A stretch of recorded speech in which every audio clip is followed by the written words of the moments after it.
Saudaraku, dalam kesempatan podcast bersama Tribun Gayo pada Jumat 13 September 2024 lalu, suasana haru tercipta ketika Kepala Sekolah SMP Negeri 28 Pamar menceritakan kisah pilu perjuangan siswanya dalam mencari jaringan internet agar proses UTBK bisa berjalan dengan lancar. Yang di pohon-pohon itu. Iya, di pohon. Ternyata begitu sampai ke sana 1,5 kilo itu jaraknya dari sekolah. Lapor gurunya, Pak, nggak ada jaringan Pak di tempat itu. Kita harus turun dari pemukiman Pamar ini. Jadi saya bilang di situ memang terasa kalau saya itu sedang sehat, merasa sakit saya itu. Nah,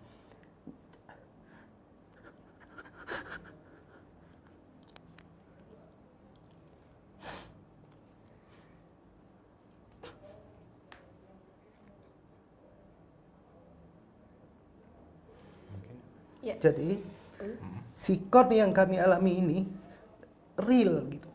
Iya. Real gitu.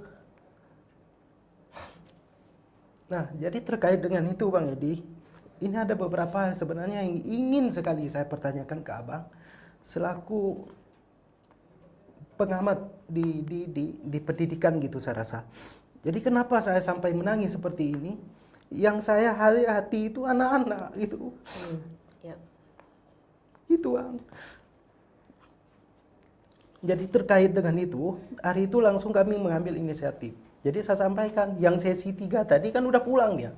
Udah pulang untuk sarapan dulu, nanti jam 2 nanti balik ke sini, nanti kita ke Payatampu tempat kami gladi bersih hari kedua. Jadi sementara anak-anak kan enggak tahu dia.